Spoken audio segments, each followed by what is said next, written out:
हरे कृष्णा। वैशाख मास के कृष्ण पक्ष की एकादशी तिथि को वरुथनी एकादशी के नाम से जाना जाता है। आज के दिन व्रत रखने और विधि विधान से भगवान विष्णु की पूजा करने से भक्तों के सभी कष्ट दूर हो जाते हैं। साथ ही भगवान की कृपा भी उस भक्त पर हमेशा बनी रहती है। मान्यता है कि वरुथनी एकादशी के महत्व के बारे में स्वयं भगवान श्री कृष्ण ने धर्मराज युधिष्ठिर को बताया था। साथ ही कहा जाता है कि इस दिन जो भी भक्त व्रत रखकर भगवान विष्णु के निमित्त पूजा करता है और एकादशी कथा का पाठ या श्रवण करता है तो उसके सभी पाप भी नष्ट हो जाते हैं। तो आज की इस वीडियो में आप सुनिए वरुथनी एकादशी की कथा और आरती। वरुथनी एकादशी का व्रत सभी प्रकार की कामनाओं को पूर्ण करने वाला है। इस एकादशी के प्रभाव से ही राजा मांधाता को स्वर्ग की प्राप्ति हुई थी और इसी प्रकार धुंधुमार आदि भी स्वर्ग को गए थे। वरुथनी एकादशी के उपवास का फल 10 सहस्त्र वर्ष तपस्या करने के फल के समान है।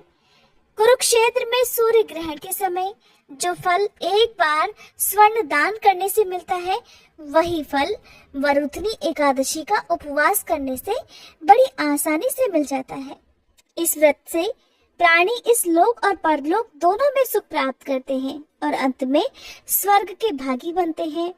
वरुथनी एकादशी की कथा सुनाने के लिए आइए आपको लिए चलते हैं द्वापर युग की ओर, जहाँ पर समय समय पर भगवान श्री कृष्ण धर्मराज युधिष्ठिर को उनके पूछने पर वर्ष भर में आने वाले सभी एकादशी व्रतों का महात्म्य भी सुनाते रहते हैं। ऐसे ही एक समय पांडवों के सबसे बड़े भाई धर्मराज युधिष्ठिर ने बड़ी विनम्रता पूर्वक भगवान श्री कृष्ण से पूछा, हे केशव, आपके श्रीमुख से मैंने अनेकों एकादशी व्रत का महात्म्य सुना है।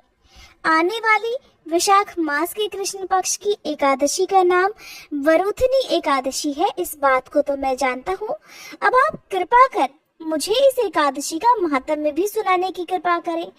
इस एकादशी को रखने से किस पुण्य फल की प्राप्ति होती है और इसका महात्म्य क्या है।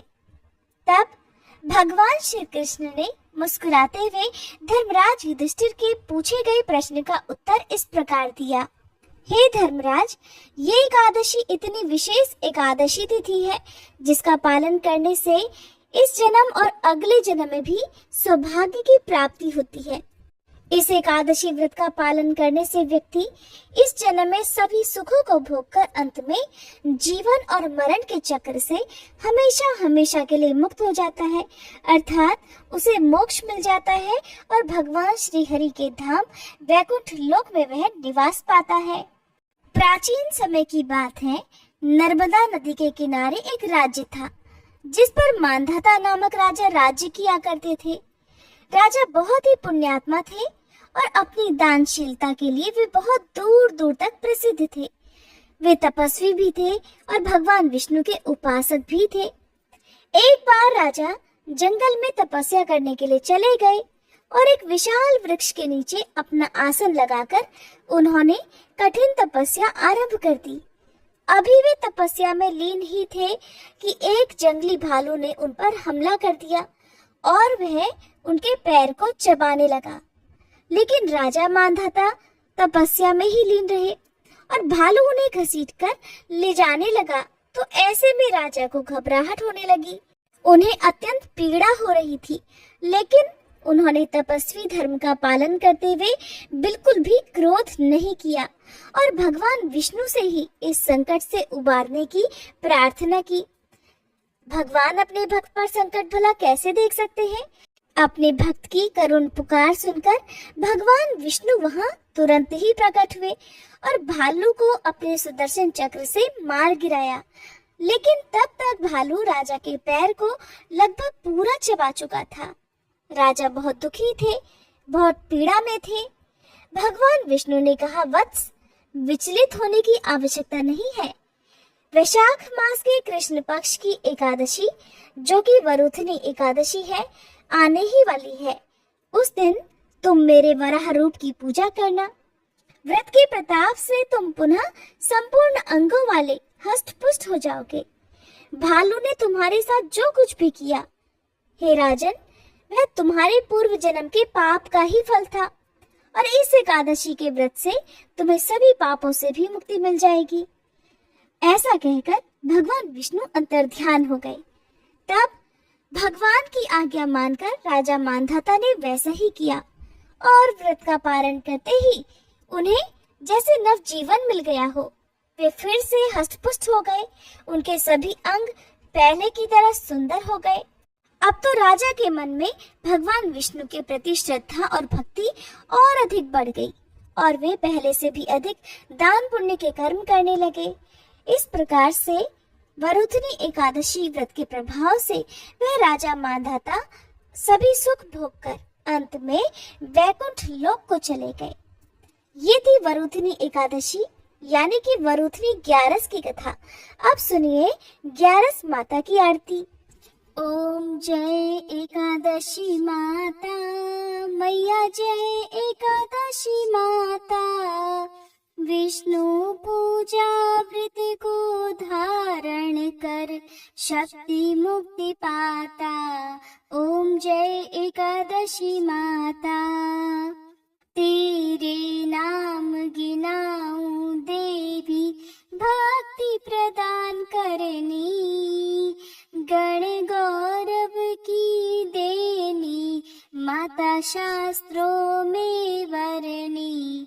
ओम जय एकादशी माता, मार्गशीर्ष के कृष्ण पक्ष की उत्पन्ना, विश्वतारिणी जनमी, शुक्ल पक्ष में हुई मोक्षदा, मुक्तिदाता बन आई। जय एकादशी माता, पौष के कृष्ण पक्ष की सफला नामक है, शुक्ल पक्ष में होई पुत्रदा, आनंद अधिक रहे।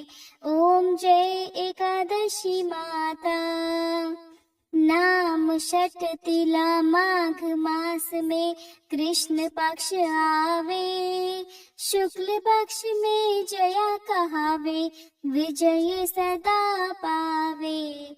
जय एकादशी माता, विजया फागुन कृष्ण पक्ष में शुक्ला आमल की, पाप मोचनी कृष्ण पक्ष में चैत्र महाबली की।